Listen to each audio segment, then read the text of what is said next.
As Ralph Ellis explains, the first-degree tracing board is a representation of Solomon's Temple. Solomon's Temple being modeled after Giza, this is also a representation of the Giza Plateau. The three pillars being the three greater pyramids of Giza, and the two cubes being the plugs or the doors of the pyramid, and I would further speculate a symbol of the double square of the King's Chamber floor plan. Inside every Masonic lodge you are likely to find the two pillars of Solomon's Temple and the five-pointed or blazing star. It seems highly unlikely to my mind that it is a mere coincidence that these are the same elements we see at play in the 9/11 event. My current belief system views what happened on that day as a mega ritual. When the symbolic pillars came down on 9/11, the holiest of holies was revealed. Isis was unveiled. If we think of the towers as the pillars of Hercules, then what was revealed was the new Atlantis. We find another related and valid symbol system in the Kabbalah. Here the World Trade Center represents the left and the right pillar, the middle pillar being formed by the space in between, and representing, amongst other things, cosmic illumination or higher consciousness. The middle pillar can also be viewed as World Trade Center 7. We then have all three the pillars on the first-degree tracing board representing Solomon's Temple and in its turn the three major pyramids of Giza, evoked during the 9/11 mega ritual, which brings us to my current preferred metaphor for higher consciousness, the Stargate. This corporate sculpture, which used to stand in between the twin towers, is called the Spherical Caryatid. It was made by artist Fritz Koenig and was nicknamed the Sphere. Let's have a quick look at Earth's Consensus Library entry about this piece and see what we can learn. We see that Koenig made this thing in Bavaria, the same place where the Illuminati was founded. The most interesting fact about the placement of the sphere at the World Trade Center Plaza has to be that architect and designer of the World Trade Center, Minoru Yamasaki, intended the plaza itself to be a representation of the Grand Mosque of Mecca, the sphere in particular taking the place of the Kaaba. We should also bear in mind in this regard that the Great Pyramid has the ratio of pi encoded mathematically in its design. The Ben-Ben, the obelisk, the pyramid, the circle and the sphere are thus all intimately connected. Ralph Ellis further speculates in Eden in Egypt that the processional rituals of the Muslims during the Hajj are directly descended from the rituals involving the circling of the Great Pyramid of Giza. This is why I believe the sphere was set to rotate every 24 hours at the World Trade Center Plaza. It was mimicking the processional rituals at the Kaaba and at the Great Pyramid of Giza.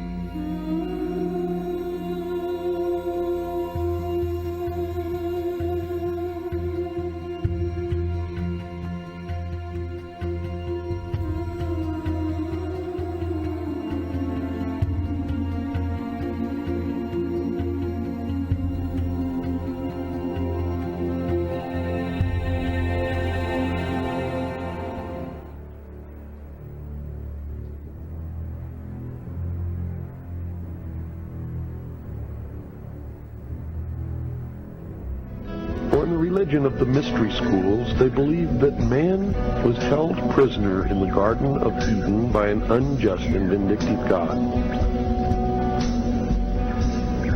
and that man was not told by this unjust and vindictive God that he could have the same powers. And man was set free from the bonds of ignorance by Lucifer through his agent Satan, and many believe that the two are the same. That's okay, because maybe they are. And that through the gift of intellect, man himself will become God.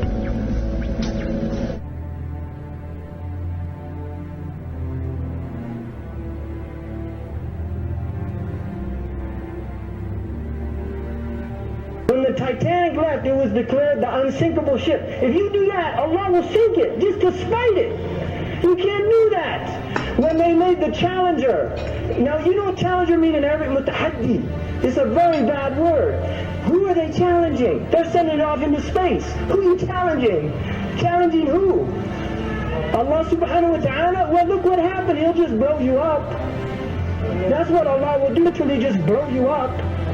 And then they say, oh, it's a tragedy. The 7th grade teacher riding on raw technology. They put a 7th grade teacher into raw technology, thinking that they're قادرين عليها حتى ظن أهلها أنهم قادرون عليها. They thought, the people, they'll become so deluded, Allah says in Surah Yunus, they will become so deluded that they think they're all powerful over the earth. Right, so they take off on the Challenger. Allah, you want to call it Challenger? We'll see how long the challenge lasts. So as we start to look into the numerology, what we're looking at is a tree of life. And this is something that the magicians use, and what I believe to be a map of the extra dimension. So as you're looking into this map, there are 10 spots on it, and they are called the Sephiroth. And within these Sephiroth, you have your Trinity at the top. So this is the all, the one, looking at itself and creating a reflection.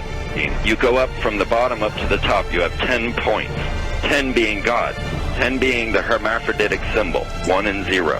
So as you come up to 10, that is their God, that is 10, that is the hermaphrodite.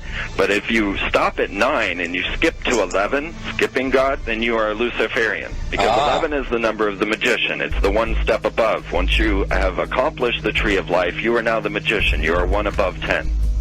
But they're doing it by skipping God. That's the symbolism of 9/11.